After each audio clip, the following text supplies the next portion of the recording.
This is the next vehicle in the fleet. This is an '02 Chevrolet Blazer. I call it the Rattle Can Express. I call it the James Mobile. Bought this about 5 years ago, $600 from my father-in-law. Needed a transmission. So we got the transmission rebuilt, and it's been a daily driver ever since. Now, I've lifted it about 2 inches with shackles and a T-bar crank on the front, which is torsion bars are the type of suspension this has, and you can adjust them by turning a bolt. It's a little stiffer than factory, but it does the job. And I've got 31-inch tires on it. Those are 2-wheel drive S10 wheels that I actually got for free from a brother-in-law's rat rod project that he didn't need the wheels on. I painted the camo myself with spray cans. Obviously, not the best work. I've sanded this down to repaint it. I'm going to repaint it soon. Probably in a gloss camo instead of the flat that I used this time. It was an experiment, and this has lasted several years, but $50 in spray paint versus a couple $1,000s for a professional paint job. So I've driven this to New York and back. It's been out to Colorado, did some off-roading, hung with a Rubicon Jeep the whole time we were out there. Yeah, it's a solid vehicle. I would drive this cross-country today, no problem. I have done some interior modifications. I painted the dash, painted the speaker grills. It's got a different console in it. Junkyard, I found at the junkyard, power leather heated seats. The whole interior was $100, front and rear, and they bolted right up. And I found the factory wiring harness for the power seats was under the carpet, so I just pulled that out, plugged the seat in, bam, everything worked. We will definitely do some videos with this vehicle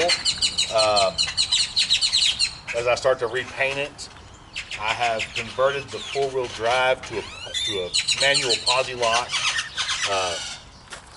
which is they had a vacuum system that they're notoriously unreliable, so I've converted that. But yeah, Rattle Can Express.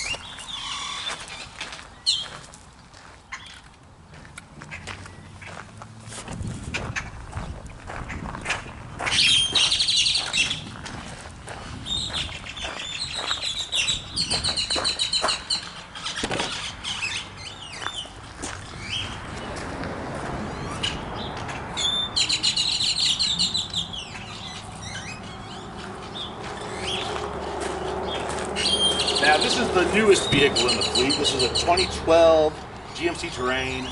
We got a great deal on it because it's got a bunch of hail damage, little craters all over the hood, the fenders, the roof, but who cares? My wife drives this. We take it on trips. It's a gasoline direct injection engine, which I'm not super familiar with. It sounds kind of funky when it runs, but that's normal apparently. I know these vehicles have some oil consumption issues. I just keep a close eye on it. We have not had any issues with this vehicle. It's lower miles, 70,000 miles, and so far so good on this one. It's kind of a boring vehicle. Luckily, I haven't had to do any work to it other than an oil change, but it's reliable.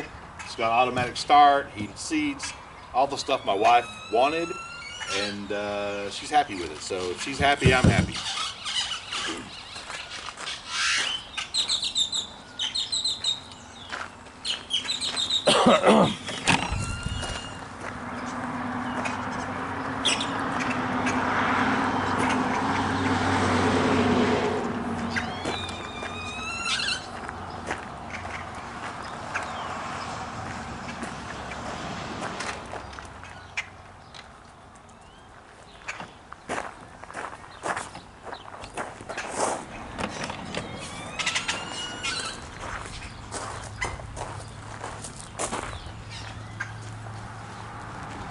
And last but not least, although maybe it is the least because this vehicle does not run.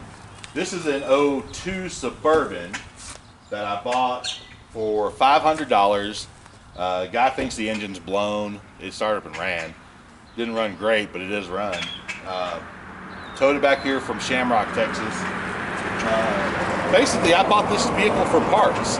This '02 Suburban shares a lot of parts with the '04 Tahoe. In fact, I've pulled the alternator off of this Suburban to use on the Tahoe when it quit. Yeah, mechanically, this is very similar to the Tahoe. There's some electronic differences. The interior of this vehicle is trash. It's trashed out. There's nothing savable in the interior, but it's got a good frame. As far as I know, it's got a good transmission, a good transfer case. The engine can be saved. These LS-based 5.3s are virtually bulletproof on the bottom end, and you can rebuild the top end for very economically. There's a ton of parts out here for these things. They're easy to work on. They're easy to build.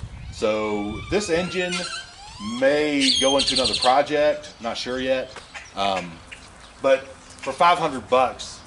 It's almost already paid for itself just in spare parts for my other vehicle. So always keep your eyes open for deals like that. You know, yeah, so what? It doesn't run, it doesn't have a title, but if it's got a bunch of parts on it that you can use, you can salvage those parts and then scrap the rest of the vehicle and probably, if not come out ahead, make your money back, no problem.